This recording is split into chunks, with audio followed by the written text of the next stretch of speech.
2019లో సాధారణ ఎన్నికలు జరగాల్సి ఉండగా ప్రధాని మోడీ దేశవ్యాప్తంగా లోక్సభను అసెంబ్లీని ఒకేసారి జమిలీలుగా ఎన్నికలు జరపాలని నిర్ణయం తీసుకుంటున్నారు. ప్రచారం జరుగుతుంది. అంటే 2018 సంవత్సరం చివరిలోగా ఎన్నికలు జరగబోతున్నట్లు వార్తలు వస్తున్నాయి. దీంతో ఏపీలో కూడా ముందస్తు ఎన్నికలు హడావిడి మొదలైంది. స్వయంగా సీఎం చంద్రబాబు సార్వత్రిక ఎన్నికలకు 2018 చివరికి 3 నెలల్లో వచ్చే అవకాశాలు ఉన్నాయని, ఈ మేరకు ఎన్నికలకు సిద్ధంగా ఉండాలని టీడీపీ శ్రేణులకు పిలుపునిచ్చారు. ప్రతి జిల్లాకు బహిరంగ సభ అంటూ రాబోయే 13 నెలల్లో జిల్లా పర్యటనలు ఏర్పాటు చేసుకుంటూ ఈ నేపథ్యంలో ప్రతిపక్ష వైసీపీ అధ్యక్షుడు వైఎస్ జగన్, జనసేన అధ్యక్షుడు పవన్ కళ్యాణ్ కూడా ముందస్తు ఎన్నికలకు అస్త్రం సిద్ధం చేసుకున్నారు. కాగా ముందస్తు ఎన్నికలు తెలుగు తమ్ముళ్లకు కలవరాన్ని గుర్తిస్తుంది.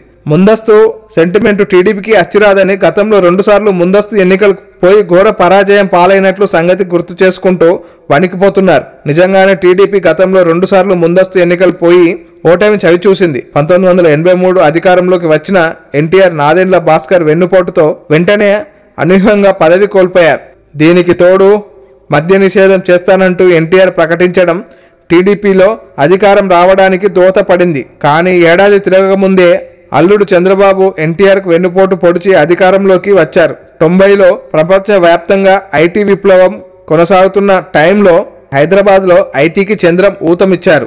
దీనికి తోడు వర్షాలు కూడా బాగా పడడంతో రైతులు పెద్దగా ఇబ్బంది లేకపోవడం. 1999లో ఎన్నికల్లో వాజ్పేయి హవాతో చంద్రబాబు గట్టెక్కాడు. ఆ తర్వాత 2004 జూన్లో ఎన్నికలు జరగాల్సి ఉండగా అలిపిరి ఘటన నేపథ్యంలో సానుభూతి ఓట్లు గట్టెక్కిస్తాయని భావించి చంద్రబాబు 2003 చివరిలో ముందస్తు ఎన్నికలకు వెళ్ళాడు.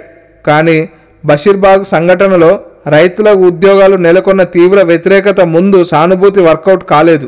మరోవైపు బాబు జమానా, అవినీతి ఖజానా అనే ప్రచారాలు, వైఎస్ పాదయాత్ర వెరసెట్ టీడీపీ ఘోర పరాజయం మూటగట్టుకుంది.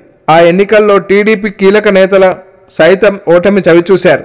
చంద్రబాబు ముందస్తు ఎన్నికల వ్యూహం 10 ఏళ్ల అధికారంలోకి దూరం చేసింది.